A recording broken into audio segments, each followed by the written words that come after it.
You are now listening to PODCORN, episode 18, for July 31st, 2013.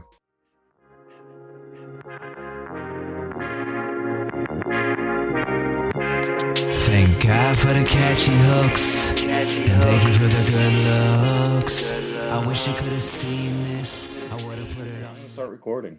Whoa, so now I'm forced to do a Why podcast. do writers suck so bad, Amy? Oh, no, that's not what I said. A little while ago on fourthletter.net, Mm-hmm.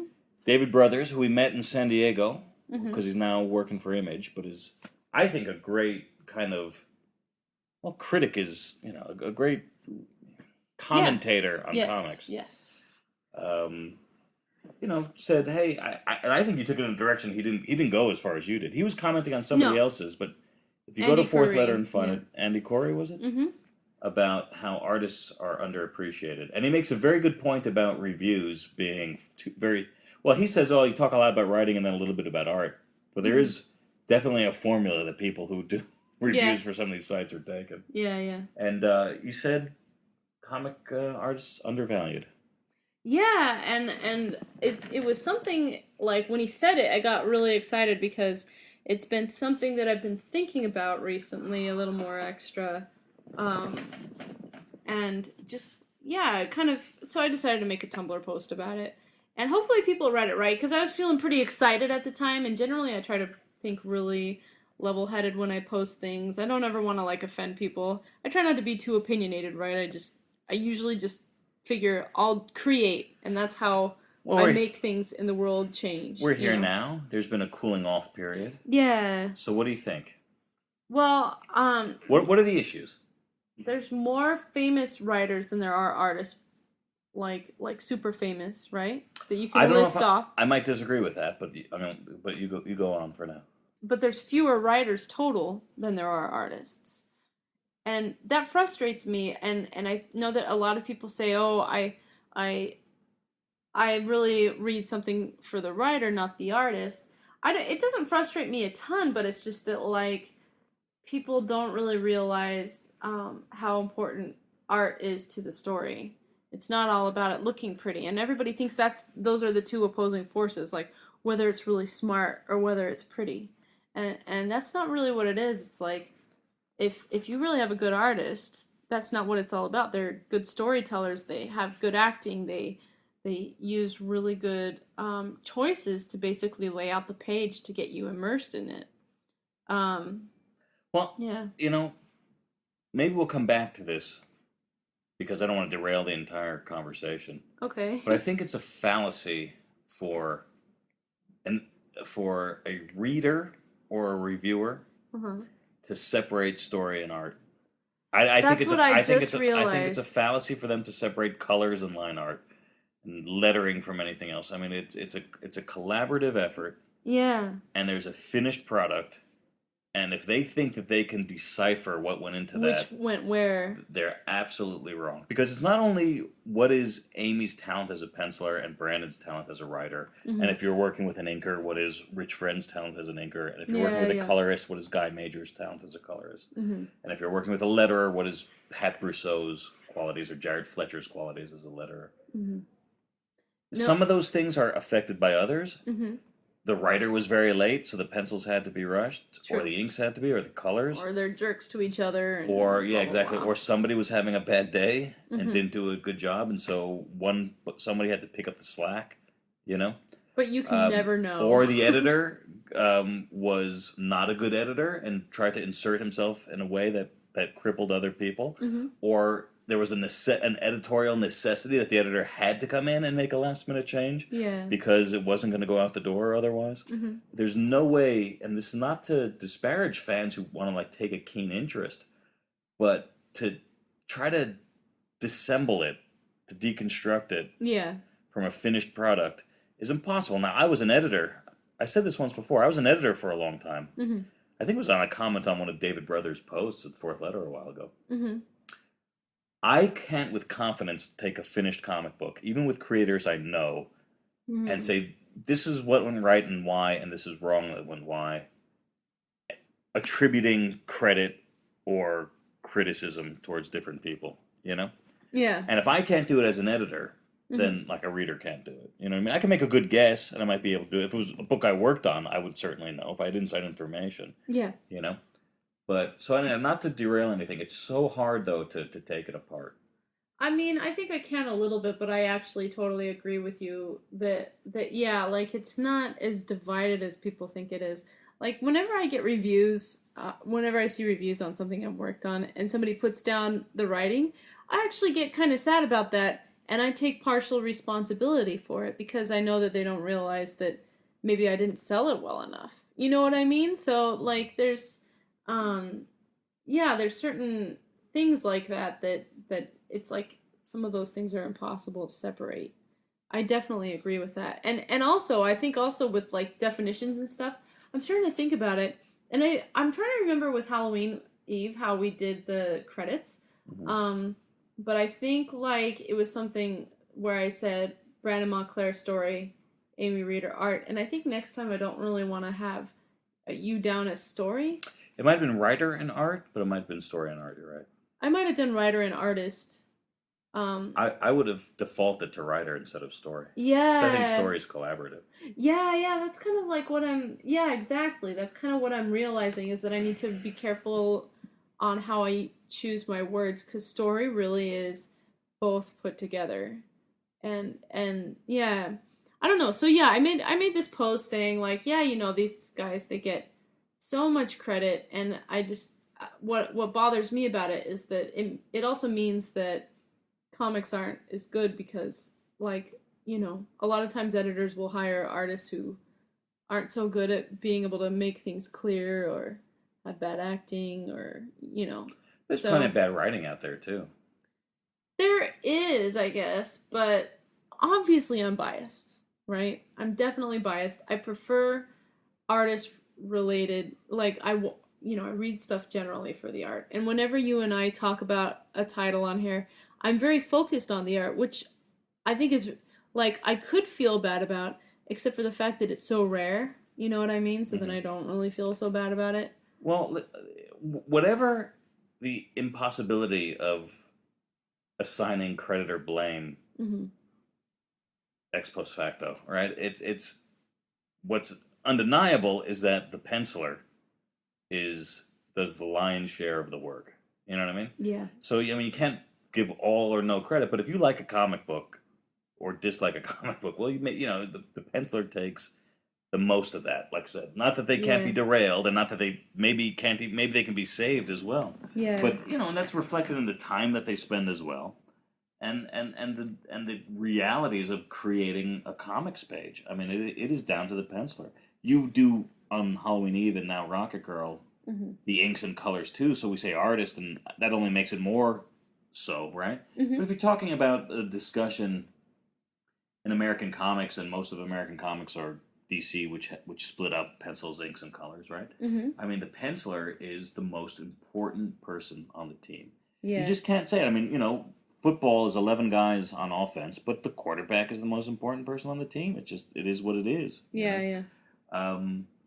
So they should certainly be treated and the most revered. And what you don't understand is that it was for the longest time. Yeah, and so, and I had asked this question on Facebook or whatever, because I was actually curious. Like, people were saying that, oh yeah, that's how it used to be. But what I wanted to know was, well, were they revered for their storytelling, though? Or was it really just, oh, it looks so cool, you know what I mean? But you're trying to say, yeah, The answer is yes and no. Some people, the artist was always the most important person on a book. Up until at least 2000, right? Okay. And I don't know that it's still not true.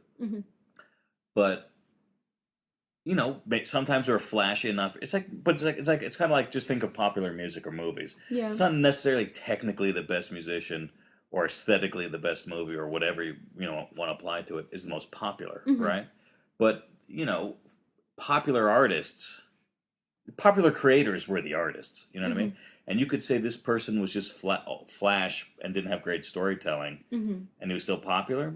That's definitely true. But there's certainly a lot of great storytellers, you know what I mean, who were at the top of their game. You know what I mean? As you know. Although, do you think that maybe the reason why there was this transition into people caring more about writing is that maybe there was sort of a transition where art started to become more about what it looks like and less about the storytelling? No. No? No, because that wasn't. I mean, there were a lot of great storytellers working in the '90s. If you're saying that, it was kind of some of the things became too flash. No, they were great. I mean, Mignola was doing great work, and he's still doing great work. You know what I mean? Yeah, but he's also considered a writer-artist, so... Well, but back then he was working with other people. Mazzucchelli, and that would be earlier. That would be the '80s. But up through that stuff, or whomever you want. I mean, Frank Whiteley was certainly, in the late '90s, always a great storyteller. Yeah, you know what I mean? Also a top artist, though. No, the reason is actually it's much simpler than all that, and it's twofold. One, the expectations of writing changed, where it was honestly up until the '90s, it didn't matter who was writing it. That was kind of like Todd McFarlane's point he once made in an interview. And I think a lot of the guys, it's almost something that Sean Murphy parroted probably unknowingly with when he said, "I'm going to do punk rock Jesus," where it's like, but what McFarlane said is, well, nobody really cares about the writer, so it might as well be me. He wasn't even saying that he was a great writer or even the best writer or even better than somebody that he could get to write Spawn or whatever, right? He's saying is, I know what I want to write it myself, and people are only going to come for my art, so I might as well do it myself. You know what I mean? It wasn't like he was compelled to do it, and that's not dispositive of everyone, but what it's indicative of is that the expectations of writing started to change after that. I see. A lot of the writers before, it was a lot of kids reading comic books, still a lot of newsstand culture, even though the direct market had taken over. But there wasn't really the depth expected. You know what I mean? And there's definitely exceptions, and you can get exceptions going all the way back to the beginning of comics, and more exceptions as time went on. But probably by the mid-'90s, with the rise of Vertigo, and, starting in the late '80s, in the mid-'80s with Frank Miller and Alan Moore and a bunch of other people, there was a higher expectation placed on writing. Yeah. The artists matured faster. You know what I mean? Because you can look at artists in the '60s somewhat. Ditko, and Kirby was great, but he drew for kids. And Ditko was a little bit weirder. But then in the '70s, people start coming in where you have Kaluta and Wrightson and Jeff Jones and Barry Smith wanting to be taken as serious artists. Yeah. So comics, and then you have Neil Adams, who was such a great stylist, and Michael Golden, who was such a great detailed person. Artists raised their own bar. 10 or 15 years earlier than writers started to. I see. So I think by the '90s, the writers were like, we want to do better writing, basically. And that's, like I said, starts with Miller and Moore. Gaiman comes in, Grant Morrison, Peter Milligan, all these guys, right? Okay, I see. So in a way, the expectations were never as high. So I think writers were able to showcase how they write more starting at that time. But as far as today, the larger factor is that, writers can still write at a decent clip and put out 4 books a month. Yeah. Artists who are really good, because the expectations are higher on artists now, too. Yeah. For more detail. So the reason you don't have people doing a month, 12 books a year anymore isn't because artists are changed or prima donnas or anything like that. It's because the expectation on good artists requires more time. Yeah. So they are lucky to do 6 books a year, whereas you have writers doing 4 books a month. And they're going to reach more people, and they're going to build their audience, and it's just the law of averages. You know what I mean? So for every 1 book you put out, if Scott Snyder is putting out, at least 4, or 8 maybe, it's very hard to keep up numbers wise. Yeah. And then the nature of comics still being serialized monthly. Well, who's going to stay consistent? The writer. You can't have someone do monthly, let alone. It's true. Yeah, they're more associated with any certain book. And Marvel's putting out 16, 18 books a year. They're going to have 3 or 4 different pencilers on it. Well, great. Now I lost my train of thought. I had something and then I lost it. What do you have? Maybe if you're a writer, you'd be able to articulate this a little better. No, I'm just hungry. You're hungry for the truth? I'm hungry for the truth. No, I remember what I was going to say. My question is, if writers are getting like 4 books a month, right? Mm-hmm. And artists are slowing down so that they're lucky if they can do 6 books a month. The assumption a year. Yeah. The assumption then wouldn't it be that writers are making major bank compared to artists? Yes.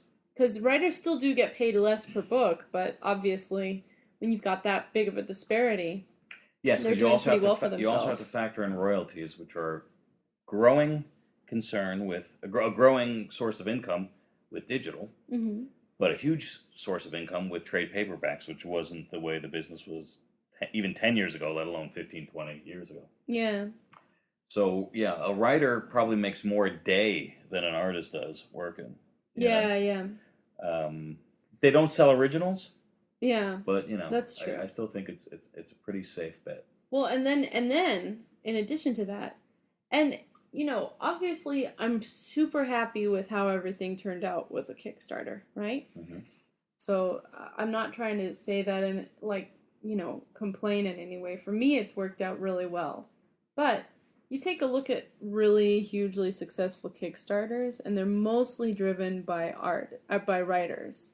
Like, That's interesting. like the biggest one that an artist has carried that I know of, that's not a writer artist, like where they might have been a bigger name, is maybe Kaluta.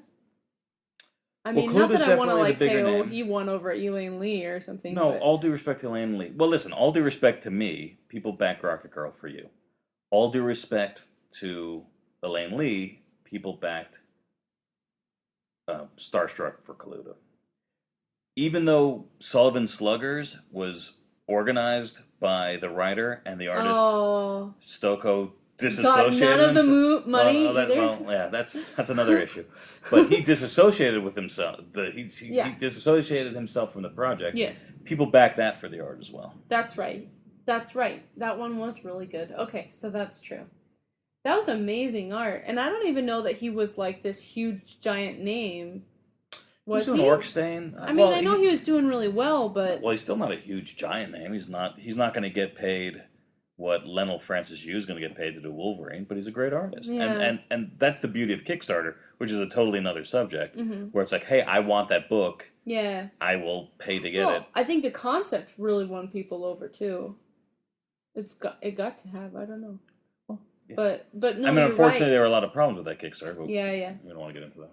So, like, yeah, it kind of makes me wonder, like, how would a really big name artist do? You know? Like, if they did it. Because, I don't know, yeah, my theory is that, like, writers do really well if they do a Kickstarter, like, super duper crazy well. You know what I mean? Mm-hmm. If they're a big name in comics. But who knows? I'm trying to think if any artists... I think RyanStegman did I think it was RyanStegman who's doing Superior Spider-Man now. Mm-hmm. I think he did a how-to book on comics that did very well. Cool. I think it's been done. Okay. I don't know if people... Like, I'm trying to think if any comics artists have done work in print comics as opposed to web comics. Yeah. Have they done, even if not for a new comic, for prints or T-shirts or something that they did well on? I don't know. Or a sketchbook or an art book.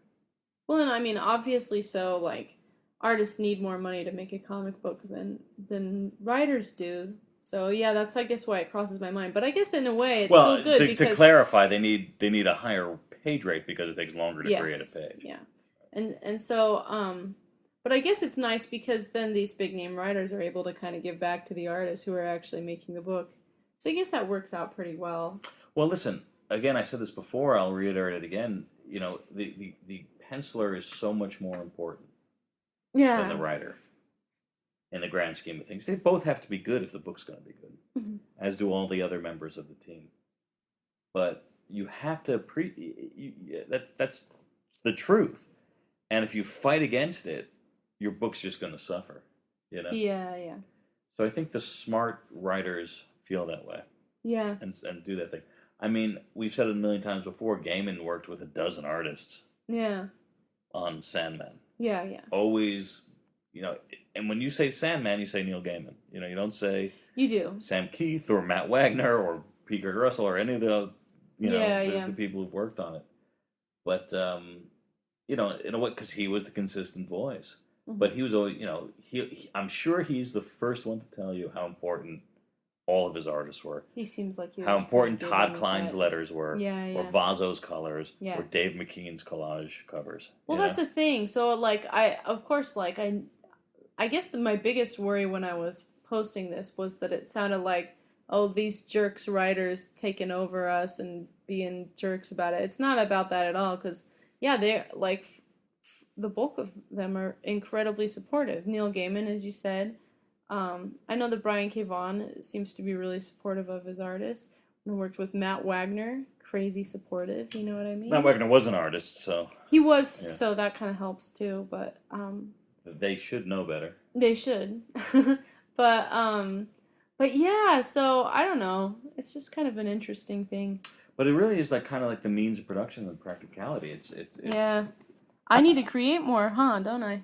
Well, you can be somebody, even a John Byrne, but I was going to say Frank Miller, you know, who can in any, you know, in any given year write more than they draw. Yeah.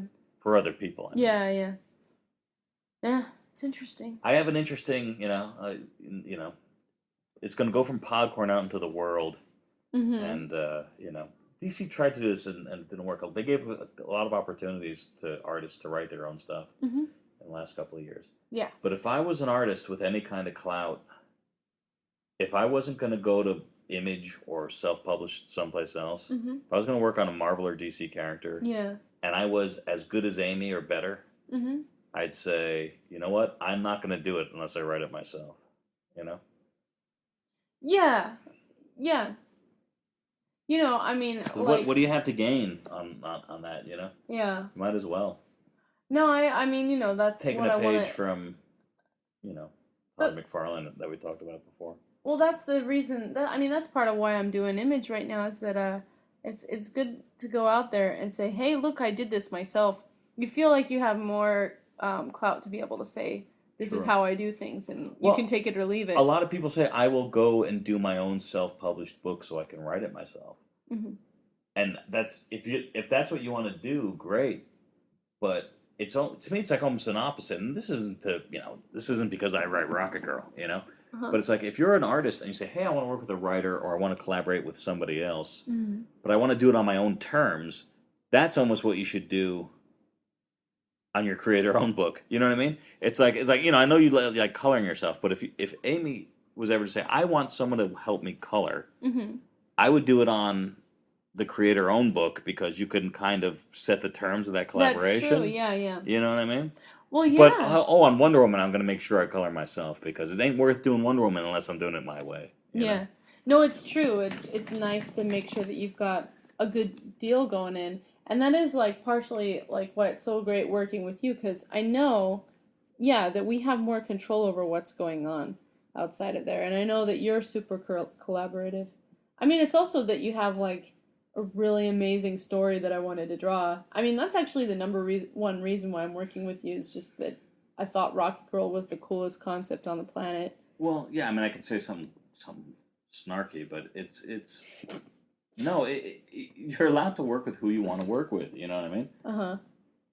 And even though I threw out that, you know, kind of bogus challenge, if you want to work on Spider-Man or Batman, and you say, hey, man, I really wish I could work with this writer or that writer or any writer, that's totally legitimate, you know? Yeah.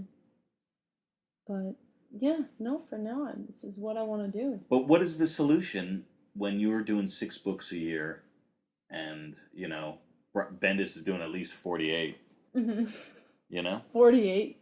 Well, it would be 4 books a month. Oh, okay. You know? Yeah.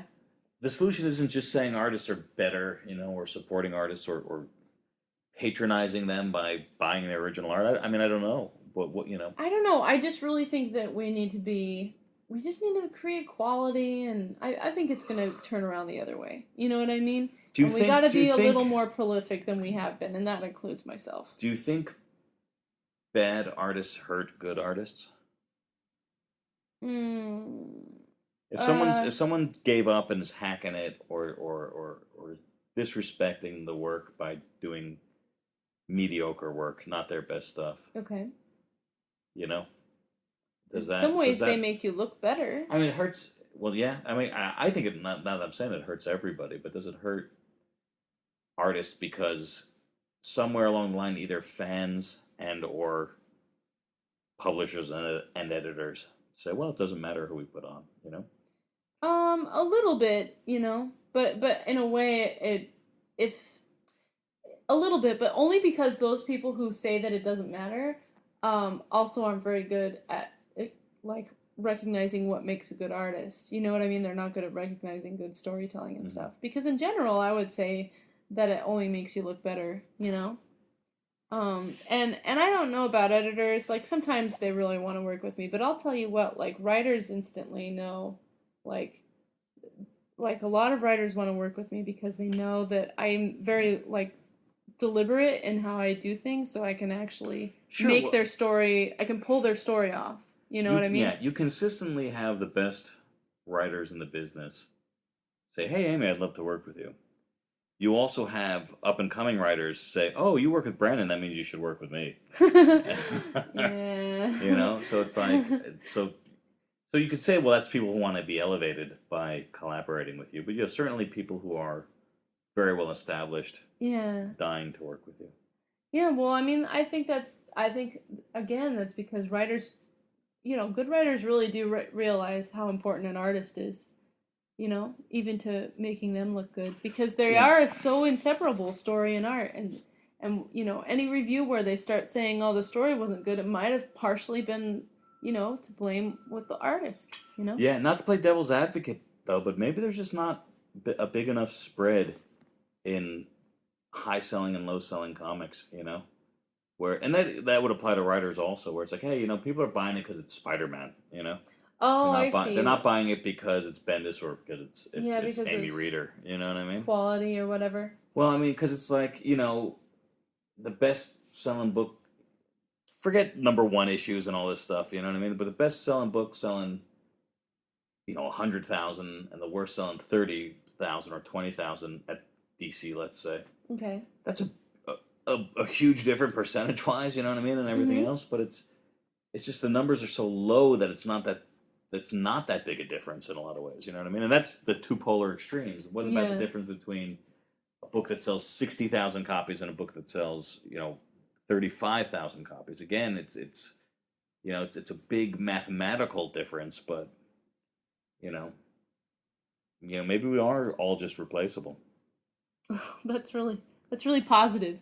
Well, I mean, like I said, so what saves it is people supporting good stuff, right? Yeah. And realizing that if you want an artist to do more work, you're going to have to really support that artist's work. You know what I mean? And they're doing that, and I mean, and all the support for, like, creator-owned stuff, and for, like, Hawkeye, which is something that's different, and that's why people like it. I mean, that's what they're starting to do, and I think that's what they'll continually do. I think the advent of the internet, the advent of it, or just really the fact that we use it so often to talk about how we feel about different things, really has changed that as well, because now there's suddenly a dialogue between people, and they start all realizing, yeah, it's true, like, this is better stuff, and this is what we want, you know what I mean? And yeah, but if you get back to the Brothers article, where it's about being undervalued, it's like there has to be some kind of empowerment that you can give to artists, you know what I mean? That they can, to literally, so they can get their value, you know what I mean? It's tough. I mean, I don't know. I think, this is going to sound terrible, but I think that more artists need to start writing for themselves, you know what I mean? Like, well, I don't think that's terrible at all. Because it's almost like people don't really feel like they know us too well. You know what I mean? Well, I'll go back to Todd McFarlane because, I like Unity in our podcast. Yeah, that's a beginning, middle, and end. Another, well, that's not, yeah, well, okay. I wouldn't call that Poe's theory of unity, but okay. Sorry. He said, the reason the artists, and I've said this a million times before because I think it's a very keen observation, the reason the writers didn't take off in the days of Image, and he said they could have, but they didn't because they tried to play both fields. You know what I mean? They said, I will write Spider-Man and I will write Spawn for argument's sake. I mean, McFarlane wrote Spawn, but and so then people would only people choose Spider-Man. will say, well, I'll read if I want to get John Smith's latest, I will read Spider-Man and not the other, right? Which makes sense. So it might be something that artists today would be wise to say, I can draw for Bendis, and I only keep mentioning him because he's top of the field, right? Yes. So with all due respect, or I can write or I can write for him, draw for him, and then do my project. But then the only thing people are going to buy are his, or they're going to wait for my, and maybe there's something to that, where it's if people are going to, I can't give them a choice, because I mean I thought Punk Rock Jesus was brilliant, Yeah. I thought it was really good writing. Yeah. You know what I mean? It's certainly at worst above average. You know what I mean? Like, and average being the exact middle of the road. No, it was super good. And now he's working with Scott Snyder. Yeah. Who people love to work with. He's on the top of his game, going to sell a lot of copies on his name. You know what I mean? But it's like, yeah, how many fans out there say, listen, I can buy Sean Murphy doing American Vampire with Scott Snyder, or Punk Rock Jesus, I'll buy the Scott Snyder book. And that's amplified if he did did Batman with Scott Snyder. You know what I mean?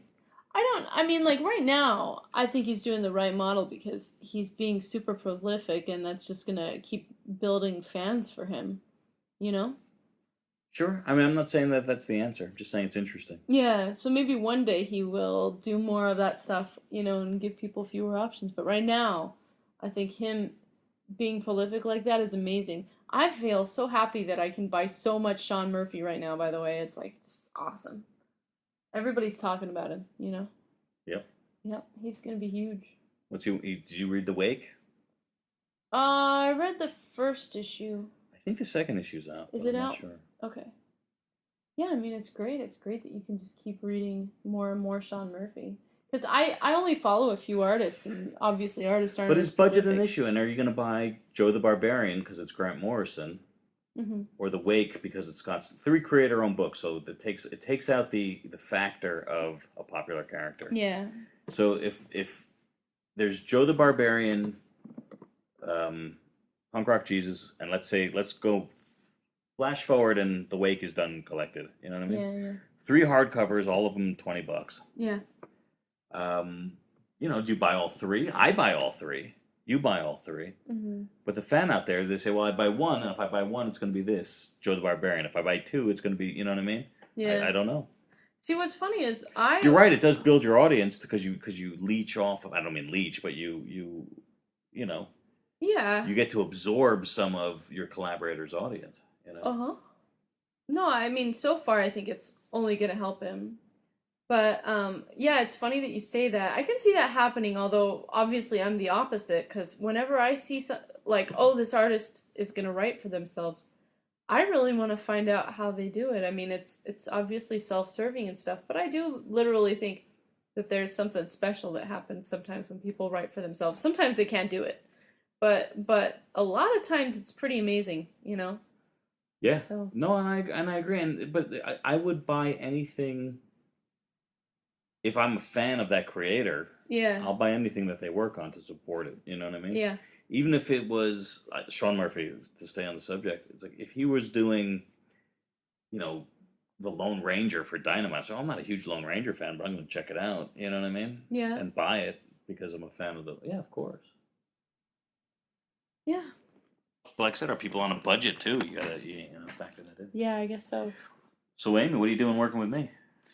I just told you I'm really excited about Rocket Girl. I mean, it was already, we worked together on Halloween Eve because, you and I got along really well, and a lot of business stuff, and I'm not ready to go out on my own yet, and a little bit of that is true for Rocket Girl, but I think that's a little vague, but I'm not fishing for compliments. Part of the reason that we work together is because I handle a lot of the back end stuff. Yeah. But by handle it, it's actually something I enjoy doing. You know what I mean? Yeah, no, you're really innovative about it too and stuff. So there's that. Obviously, I know that you're a really great writer. So I would never ever work with you if I didn't think you'd be a good writer.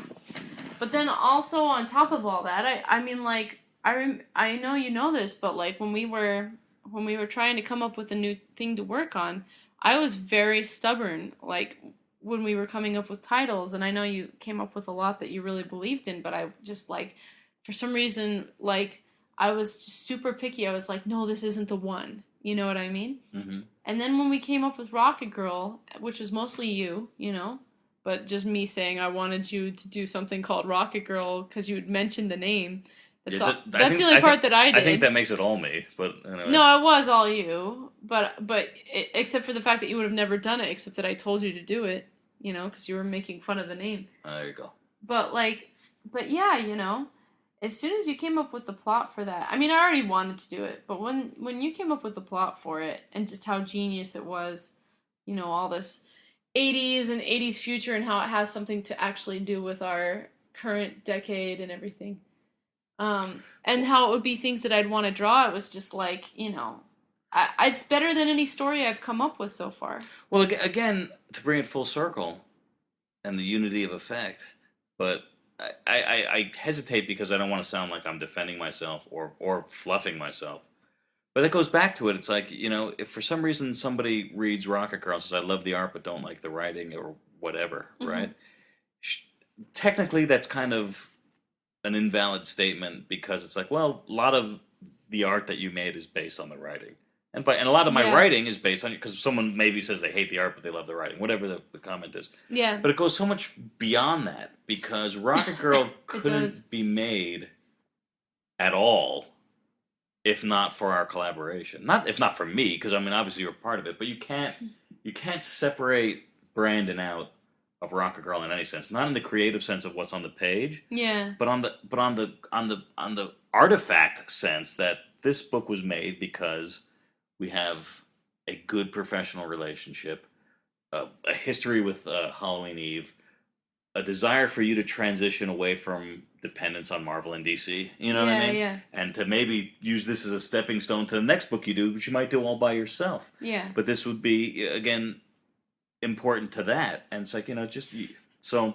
I don't know. I think there's still definitely a separation, though. Like, you listen to the dialogue, it's all you. You know what I mean? That's not true, because a dialogue you don't listen to in a vacuum, you know? Mm-hmm. And you change some of the dialogue, and certainly some of your art is based on my art direction. You know what I mean? It is, yeah. And dialogue is nothing without somebody saying it, and it's not the word balloon saying it. Mm-hmm. It's the character, you know. Yeah. And you letter it anyway, so I mean that's like another thing, you know. So true, yeah. So I kind of have some influence on the story in that sense. And that doesn't mean that you can't be a brilliant artist stuck with a mediocre writer. You know what I mean? But again, all that matters is Rocket Girl number 1, Rocket Girl number 2, Rocket Girl number 3. They're all different, you know? Yeah. And, you know, a lot goes into it, not just creating the page, but all the background information. Yeah, definitely. That being said, Rocket Girl's pretty good stuff. It's pretty cool. I can't wait for you guys to see it. I mean, the writing is good. We'll see about the art. No, it is, though. It totally is. I mean, just the writing. I know. Yeah. It's pretty awesome, you guys. I want to spoil stuff, but I can't. So we should probably just leave people be. Yes. So next week, we'll do something else exciting. Don't know what. Yeah. It's a crapshoot. No, I'm just kidding. What does that mean? I think that just means random. Isn't that what that means? Do you know what crapshoot means? I don't really know. No, seriously. It's like some sort of, don't you shoot at something? But it's not at crap. You don't shoot crap. You shoot like cans or something. In a like when you're in a amusement park, right? And then you win a stuffed animal. Is that what a crap shoot? Crapshoot is a dice game, so you throw the dice and you try to, you know, roll a 7 or not a 7, depending. Yeah, it sounded kind of gambly-ish. Or it's a game at the amusement park where you shoot at stuff and win prizes. Even crapshoot doesn't make it into the history of Amy. And not because she's like Nick said, oh, you're too dumb to write, you don't even know what crapshoot is. It's just Amy's particularly strange upbringing. Yeah, because I was anti-gambling upbringing. I guess not even anti-gambling. We weren't even allowed to curse, and that does have the word crap in it. So it'd be I something said crap all the time. Oh, crap was allowed? Yeah, crap was okay. Okay. Yeah. All right. All right, you guys have a good one. It's a crapshoot.